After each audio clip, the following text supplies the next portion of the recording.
Pythagorean identities come from the Pythagorean theorem. So let's start with the right triangle.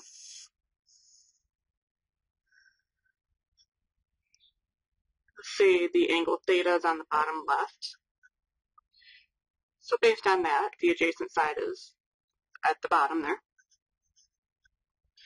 The opposite. Hypotenuse is always across from that 90-degree angle.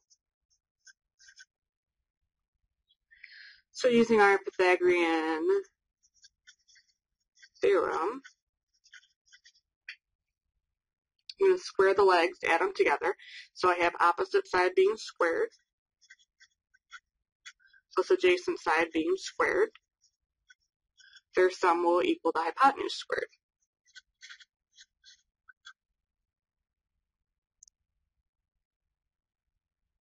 Okay, so our first Pythagorean identity will come from dividing both sides by the hypotenuse squared.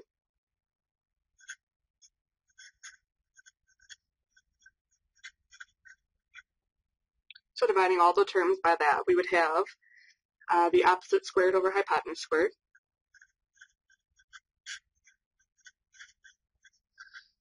plus adjacent squared over hypotenuse squared.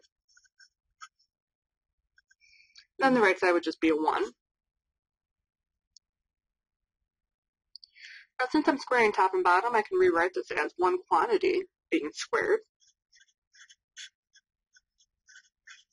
So opposite over hypotenuse squared plus adjacent over hypotenuse, again, squared.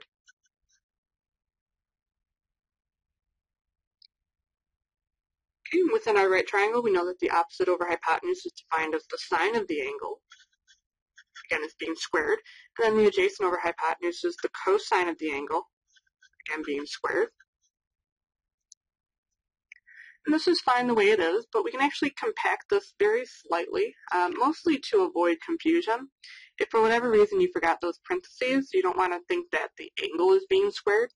So what we're going to do is put that squared in between the sine and the theta, so that there's no confusion. Same thing with cosine. And this is our first Pythagorean identity. So sine squared theta plus cosine squared theta equals 1. Okay, this is our first one. The second one will come from dividing this Pythagorean identity. Let's divide both sides by, let's do cosine squared.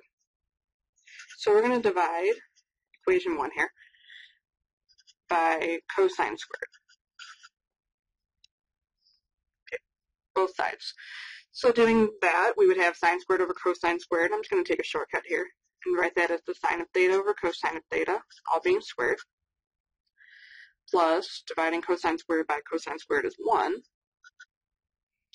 Okay, right side would be 1 over the cosine, being squared. Okay, sine over cosine is tangent.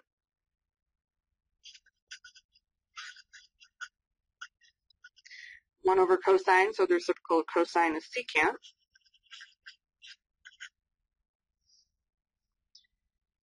Okay, so here's number 2. Again, we can rewrite this so that there's no confusion that you're squaring the angle. So this is tangent squared of theta plus 1 equals secant squared of theta.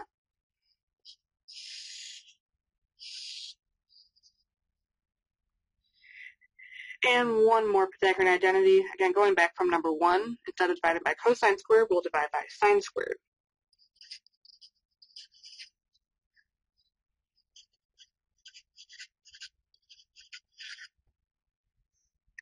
Hopefully you can see what's happening here. If I divide all 3 terms by sine squared, I would get a 1.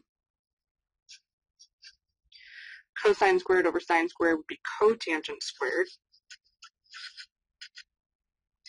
And then 1 over sine squared is the reciprocal of sine squared, so cosecant squared. Okay, so you actually have 3 Pythagorean identities.